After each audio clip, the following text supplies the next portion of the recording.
And yeah, it looks like we're live. So welcome guys to our first Titan report with our resident Titans fan Arnie. We're just going to go over the Titans game from week 3 against the Seattle Seahawks. This is hopefully a new thing we'll be doing on this channel where we'll get Arnie to report on the Titans games that happen every week. So say hello.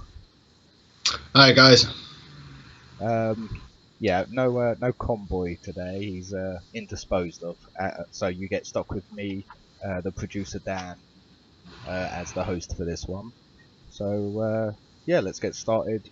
This is a game we both watched on Sunday, and did it go the way you expected, or were you worried going into the game?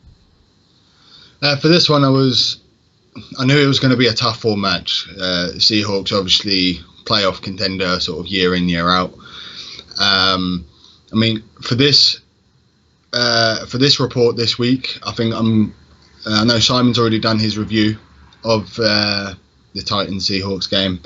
I'll be going over more from a Titans fan's perspective of the game, what I noticed, what we can improve on, and just some key players in the game and key notes.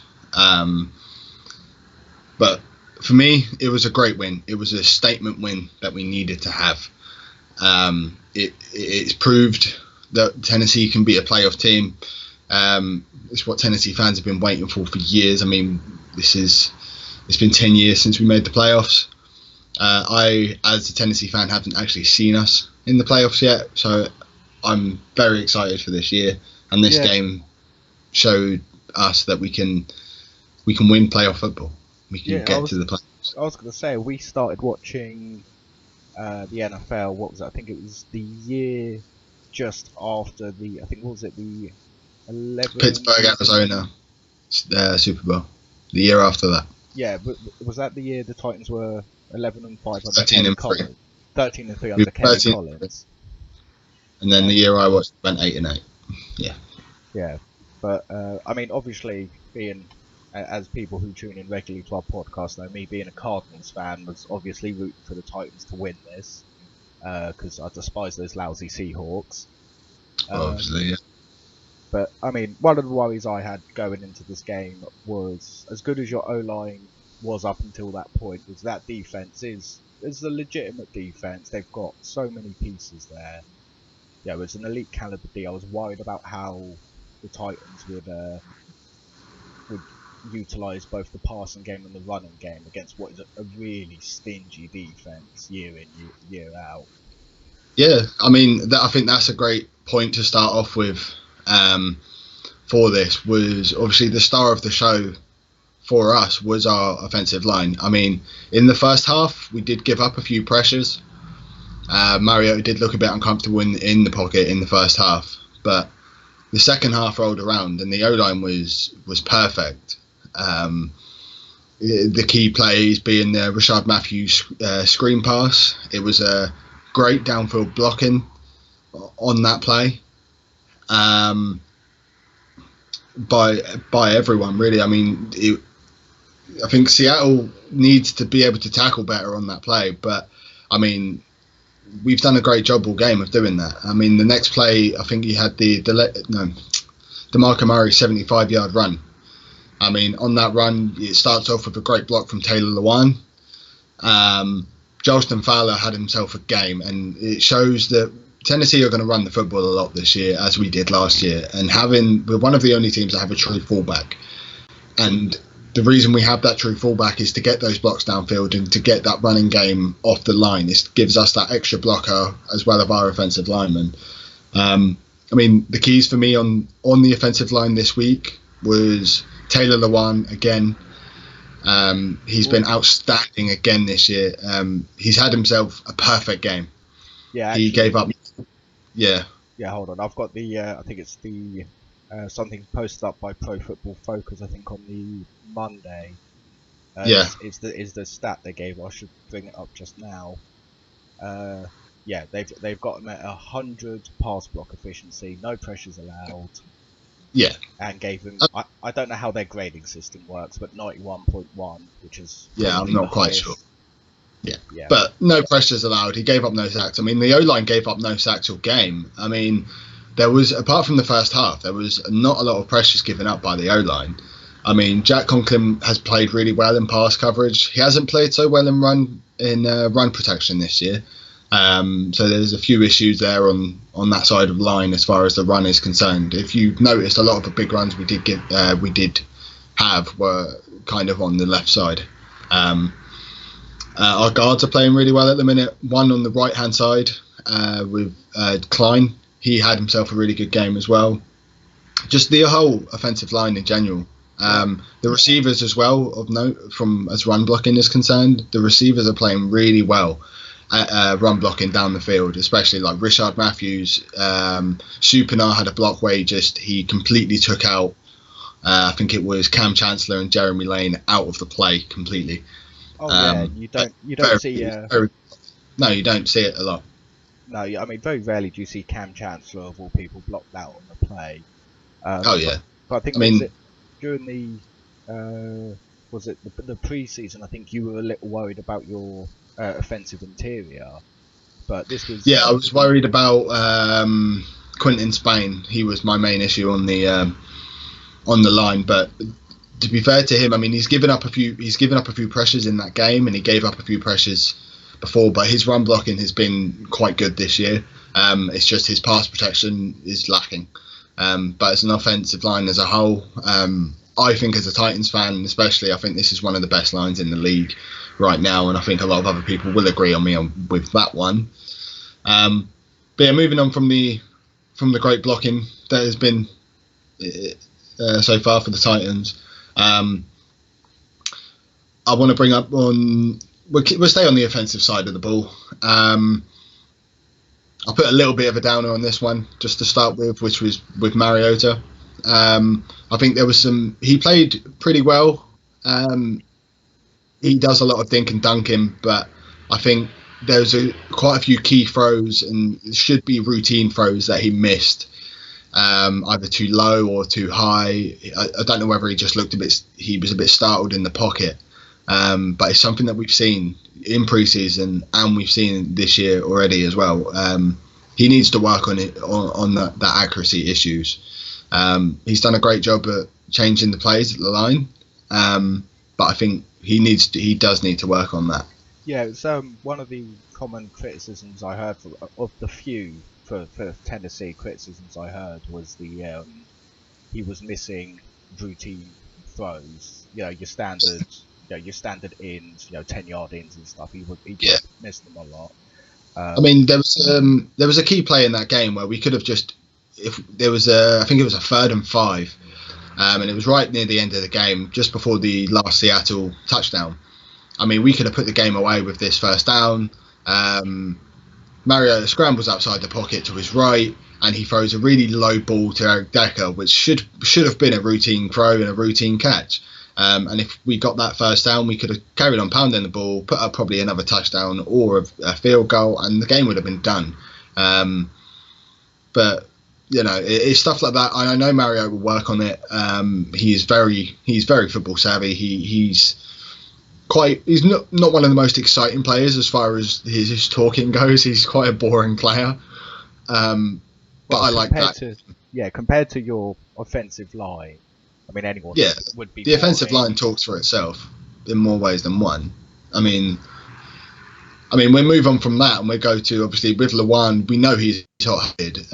We'll talk about the Sherman hit, which I thought was a disgraceful hit. I knew you were going to bring this up. I think while we were watching it. Now, the argument to be made, some people are saying it's a football play, which is, trying to get him out of bounds, but at the same time you've got to utilise common sense going for that play. Yeah.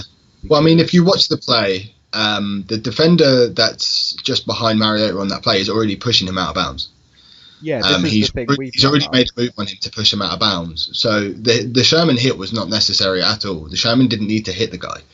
And obviously the offensive line is going to stick up for Mariota. We are a very strong unit, and the unit is even strong off the field together as well. I mean, you guys might have seen a few of the at Nashville Predator games. The the offensive line was together pretty much the whole off season, with Mariota as well. So it's a very strong unit, and they are going to stick up for his quarterback. That's their quarterback, and they're going to protect him. And Lewan will speak his mind, as we have seen many of times. Yeah, I mean, there's also the I think when that happened, the whole kerfuffle happened with the offensive line, especially Lewan getting in Sherman's face. I know you had the same thing as this, and I bet you every Tennessee fan had the same reaction, which was, for God's sake, Lewan, don't get removed from the game. Well, the good thing that Lewan's obviously learned from was last year, where he got ejected last year, is he didn't put his hands on him. He just had a word with him, which I think if hands had been made on each other, then I think Sherman and Lewan would have been ejected from the game. But I think Lewan kept his cool to a point. But again, he's a very angry man, and it's why we love him in Tennessee. Yeah. He's that key on that line. Well, I think it was your coach after the game in the press conference when they asked about obviously the scuffle that nearly happened. I think your coach basically said to the effect of, if the offensive line hadn't run over there and done that, I would have been disappointed, because we all stand up for each other on this team, kind of thing. And, I mean, that was the story going into the game. I don't really want to touch on this too much. Is obviously the Seahawks and the Titans didn't come out for the national anthem. From what Malarkey said, it wasn't anything to do with disgracing the flag or disgracing the soldiers or anything like that. It was just a sign of unity within the team, that the NFL and the Titans in general are one unit, and that's the whole point, the message that they were trying to get across. And it showed in that game as well that the Titans are a unit and we work together. But as I said, that's all I'm going to say about sort of that matter. I don't really want to get too into that. Yeah, I mean, despite the flag behind you, as our American viewers may be able to tell, we are very British, so we have no dog in this fight, as it were. No. So again, that's all I really want to say on that. Yeah. So but a few more keys on the offensive side of the ball. I think the last couple of games, even the last few games, all the games so far, Tennessee have been very slow to start on offense. I don't know whether that's sort of game plan, or we're trying to sniff out our opponents and do a few plays and see what their coverage is like on defense. I mean, I noticed that we were faking the jet sweep with Tyrone Taylor a lot. We kind of tried to use that and tried to make the defense go towards him. We used it to our advantage on the Mariota run.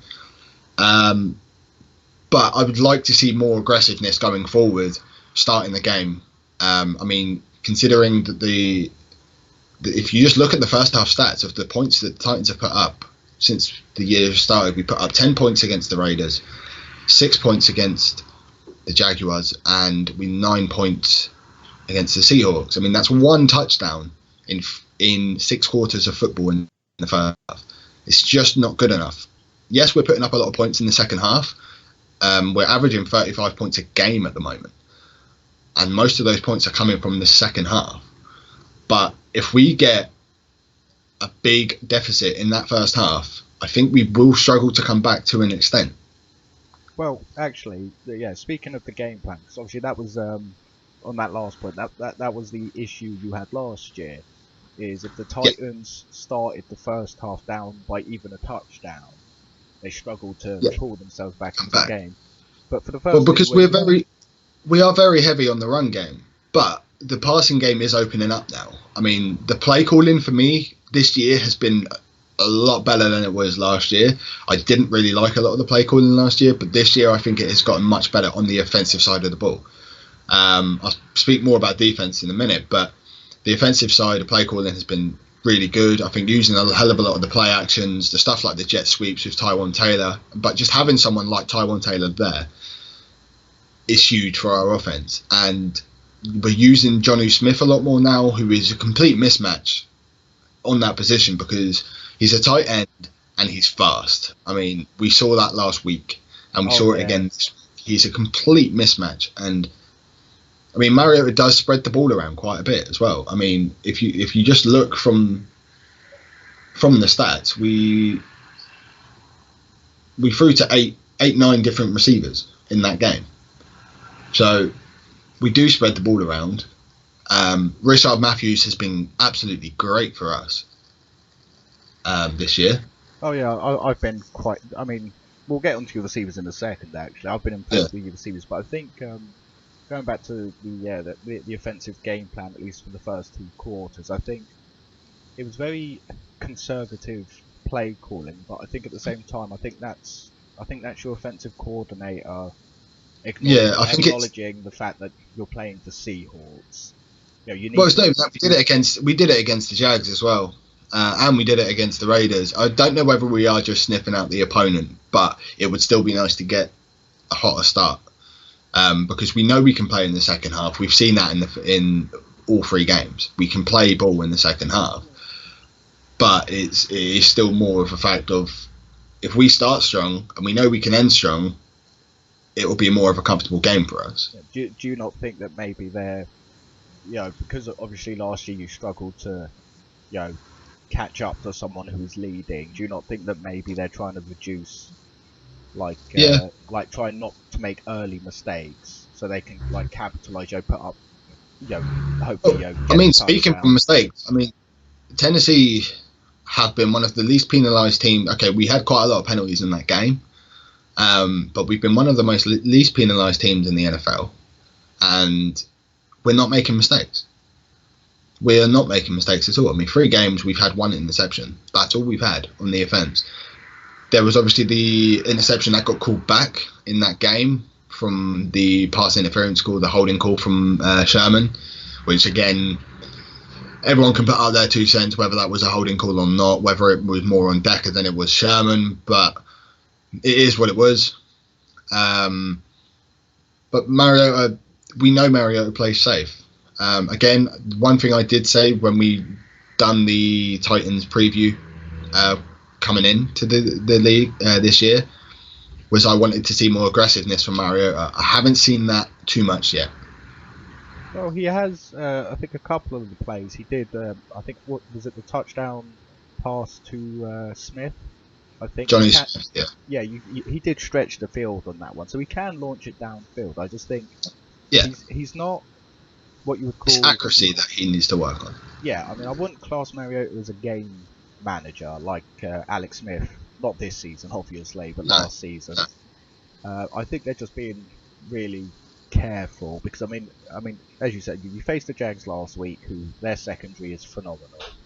You faced the Seahawks this week, arguably top 3 defense in the league. So I think it's just a case of, don't make mistakes early so we don't have to catch up from behind. But I would like to see Mariota stretch the field more with those weapons he's got. I mean, you've got Walker, Smith apparently is going to be utilised a lot more. DeMarco can catch out the backfield, and your receivers are pretty good. So he could play more dangerously. I mean, it's a group of receivers that is upcoming. I mean, Matthews and Walker we're always going to see as the top targets in Tennessee. Matthews, obviously, he's averaging sort of 5 receptions per week. But our receiving core can only continue to get better because we're still waiting for Corey Davis to actually come in and make more of an impact. He showed up in week 1, but he's been dealing with hamstring injuries all preseason, off season, and during the season. So it could be a worry going forward with Corey Davis. But I think once we get everyone on the same page with the receivers and Mariota, I think it's a really strong offensive unit. It has the potential to be a really strong offensive unit. So there's a lot of hope with this offensive unit going forward. And it'll be really fun to watch this offense going forward. I mean, the run game in this game, we haven't really touched on that too much, actually.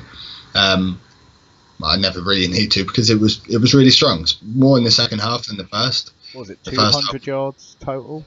200? Yeah, but remember that it was we had 168 rushing yards in the second half. The first half we were getting shut down. I mean, it was a bit of an ugly first half. It was more of a defensive game in that first half. A little bit of sloppy play calling on the offense side. And Mr. MVP himself had to make a good couple of appearances. Oh yeah. Oh, for reference, for people who don't know, Mr. MVP in our little circle is Brett Kern, the best punter moving ever. for a couple of years, yeah. But the run game really got going in that second half again, same as last week. But again, it's going back to the getting hot early and getting it more going, which I think we will see next week going into Houston. We know we have to start early in Houston. Yeah. All right, we're going to move on to the defensive side of the ball. Talk about offense quite a lot. Yeah, although before you do that, actually, just to point out, I think you were the only person, because you did this on the podcast, you said this, you were the only person, including the NFL analysts, who actually said, no, DeMarco is A, our guy, and B, he's going to get most of the snaps this week. And lo and behold, DeMarco went absolutely berserk this week.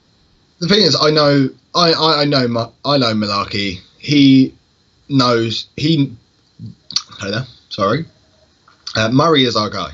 He will be our guy until he shows otherwise. And barring an injury, Murray is the starting back every single week. He always will be. If he's playing bad, as I think he did, when was it? I think it was week 1. Henry got a bit more snaps. Obviously, last week he got injured. That's why Henry came in. But Murray's always going to be the guy in Tennessee, again, until he shows otherwise. Henry will get his time, but that time is not now. Yeah, but I think both. I think you've got the most dangerous pair of rushers in the league, to be honest, right now. As a pair, obviously there's individual running backs who are better, but as a pair, I think they both had touchdowns, didn't they? No, just Murray in this game. Murray on 14 attempts had 115 yards and averaging about 8.2 yards a carry. Derrick Henry had 13 attempts for 54 yards. He was averaging about 4.2 yards per carry. So, it's the second or the third best rushing attack in the league right now. And you've got to expect that to either stay there or even be the top. Okay, I don't know if we can quite edge Kansas right now, but it's definitely a very strong running game. Yeah. Okay, we'll move on to your defense then, since we have to move on to the defensive side of the ball. This is where I've got more questions, but that was always going to be the case. We knew that was going to be the case coming in. Yeah. Defensively, in the first half, we look great. We look absolutely great. The coverage downfield by LaShawn Sims, Kevin Byard, Adoree Jackson was great. Logan Ryan had himself a good game in the first half. In the second half, it kind of did fall off again, as well as last week against Jacksonville. Okay, that was garbage time. We were playing a lot of conservative plays, but this is what I want to see us stop doing, is playing conservative in that second half, because we will eventually tank that lead, and we will get bit on it. Yeah, it will. That type of play calling is going to bite you in the ass. Yeah. It nearly did this game. Let's be honest here. You guys. Yeah, it did. You had great success all game, putting pressure on Wilson. Dick LeBeau had drawn up a great scheme. To really, they had a lot of success when Baldwin was in, granted, but that's, it's Baldwin. He's one of the better receivers in the game. Yeah. But you really stymied that offense. They got to the second half. You had a comfortable we did last week as well. We did exactly the same last week against Bortles.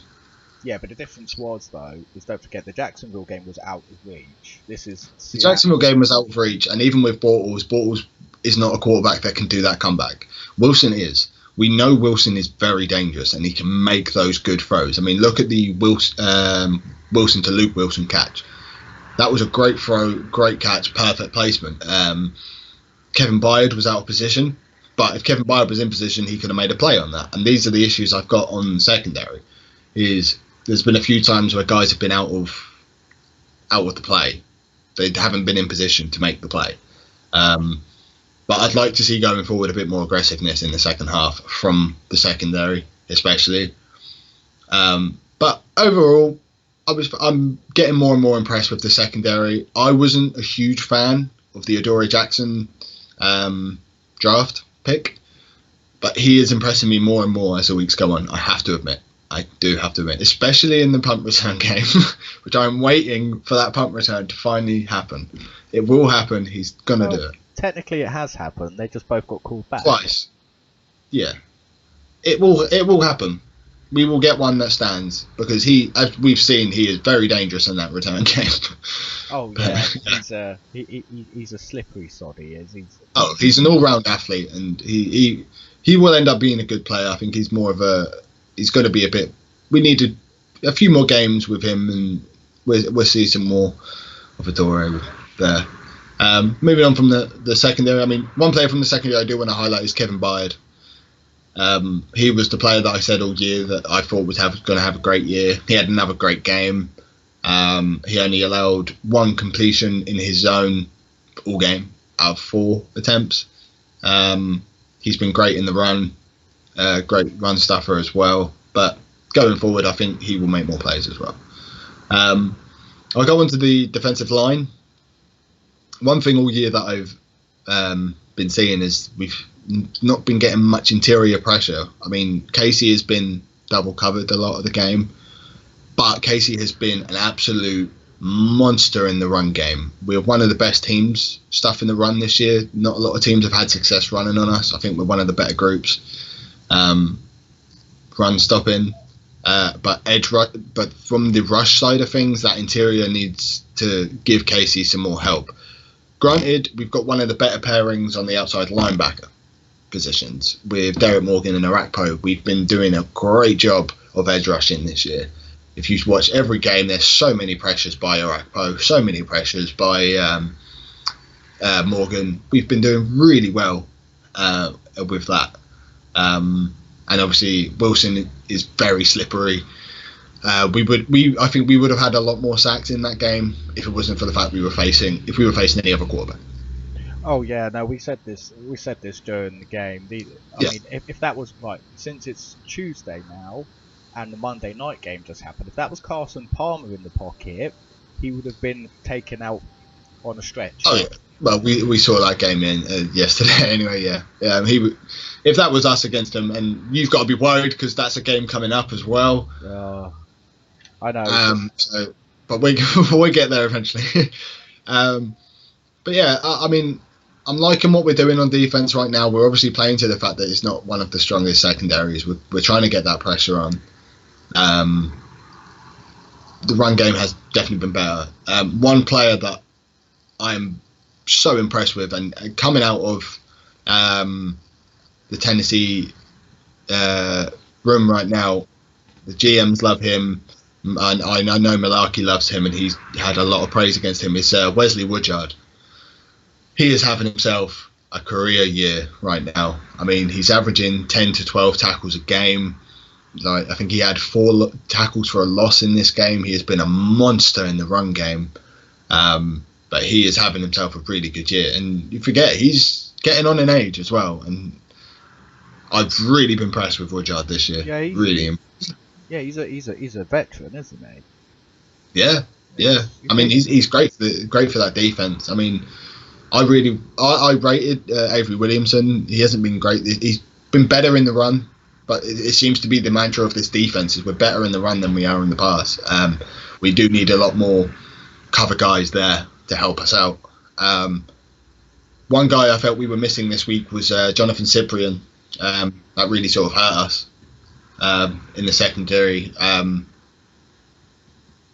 Denoris Cersei gave up a few silly plays, but I think going forward, I just want to see us stay more aggressive. I want to see us blitz more in the second half, especially towards the end of the game. We went from blitzing to 4 or 5 guys to a 3-man rush, and that's not something. Yeah, the Seattle O-line wasn't great in that game, but it's something that I would like us. We should be blitzing and putting more pressure on, because when we were putting pressure on Wilson, the secondary held up and we were doing a great job. If we had carried on doing that, I think the score would have been a lot different, and I think we would have had a more sizable lead. Oh yeah, I think if you had continued the pressure, is not only would you have not given him escape attempts, which is the issue you have, is you may have actually been able to have forced some turnovers to further ratchet up the score. I was quite surprised actually. I mean, this was a physical game. This is probably maybe going to be one of the most physical games we see all season. And I mean, the NFL analyst has come out and said it was a damn physical game. But as everyone has said as well, this was a statement game, and it was a game both teams needed to win. It really did. I mean, the Seahawks got help with the fact that the Cardinals lost this week. The Rams are now top of that division, which is weird to say. But it's a game we needed. we really did need. I mean, going on to next week, again, next week is a really big game for us. It's a huge game. And the keys that we've been playing in this game, I'd like to see carry on to next week. And obviously, the negatives, I'd like to see the improvements come into the next week, because that's where we're going to need it next week. Oh yeah, next week's definitely going to be against that Houston defense. It's another week where we're facing a good defense as well. So I'm assuming the game plan is going to be very similar. I don't expect a lot of difference to the game plan we had. No, I mean, you're facing. I mean, in Houston, they've got a very similar team to the Seahawks. They've got mobile QB, garbage O line. They've got mere receivers, bar obviously Hopkins. Yeah. And then obviously the game is going to be won in the trenches on the offensive side of the ball. But I mean, you guys managed to out physical Seattle, and I can't remember the last time I saw that happen. That line manhandled that D line. Yeah, one guy I really feel sorry for in this game was Jeremy Lane, number 20. I mean, it was just a bad day at the office for him. He got manhandled in the run game. He got manhandled blocking downfield. He got trucked by Rashard Matthews. He had a pass interference called against him. It was just a bad day for him, and we handled him. Mariota picked on him all game. Yeah, bad day for him. Yeah, I was going to say, this is one of the few Seattle games I've ever watched where there was barely any mention of Bennett or Cliff Avril at any point. Well, that's because there wasn't a lot of pressures in that game. And it's a game where we didn't give up a sack. It's the first game this year we haven't given up a sack. Granted, the other two we only gave up one.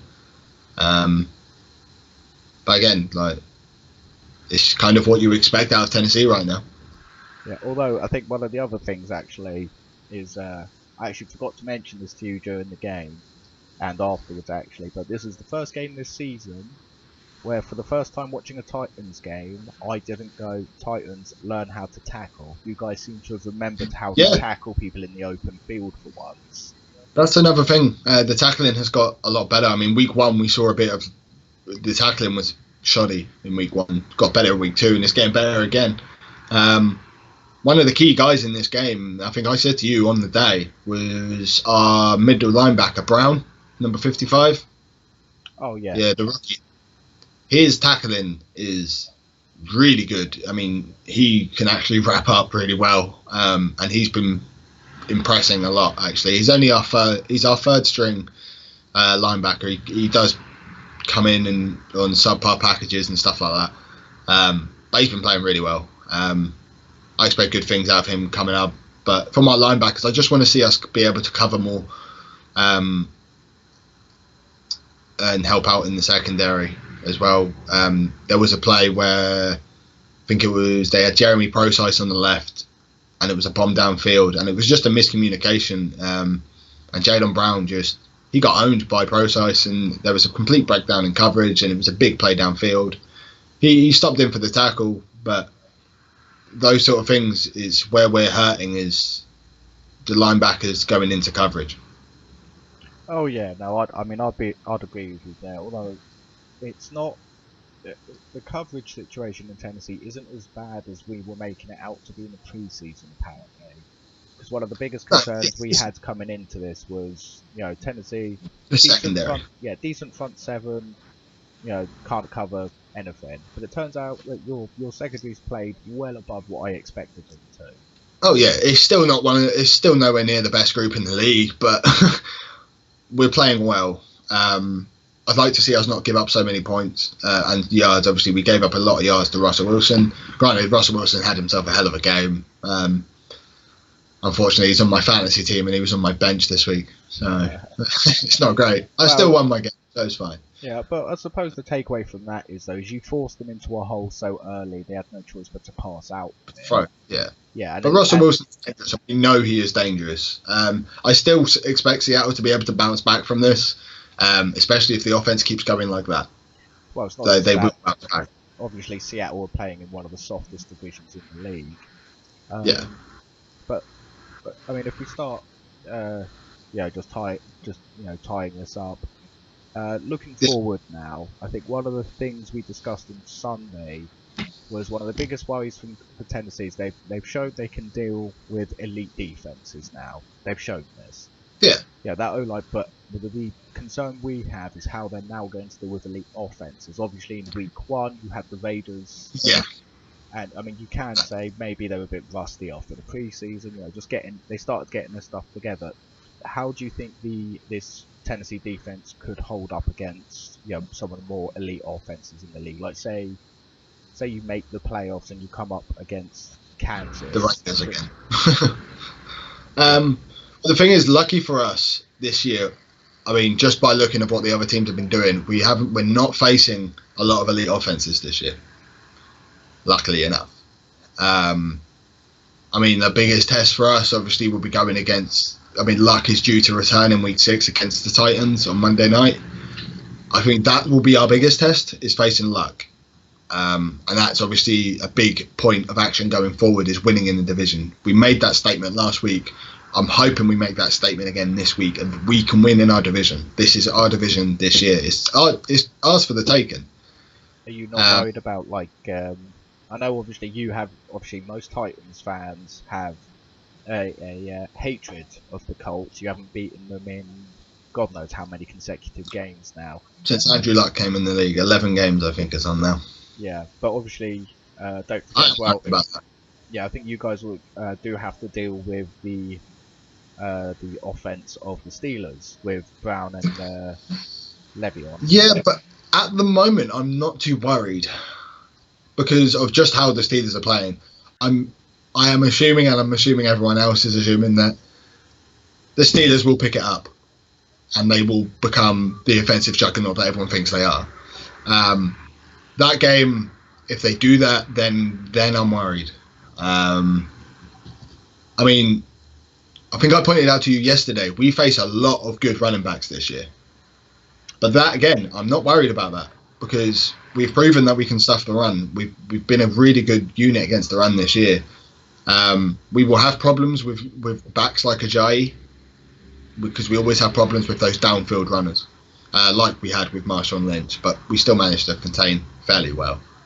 But my main worry is stopping those superstar receivers. We always have problems with superstar receivers. We had problems with Amari Cooper in week 1. We've still got Antonio Brown coming out. T.Y. Hilton will be a big issue for us. It always is. You had DeAndre Hopkins. Sorry, yeah. You had issues with Doug Baldwin as well. And Doug Baldwin. So the problem we have is those superstar receivers. We need to give, which I do see a lot out of Tennessee secondary, is we don't give our corners enough help with the safeties. We don't give enough safety help. Or they're not getting into position quick enough. So I'd like to see, obviously, Adore's been on those superstar receivers a lot. I'd like to see Bayard or Cyprian or Cersei come over and give him some help with those guys.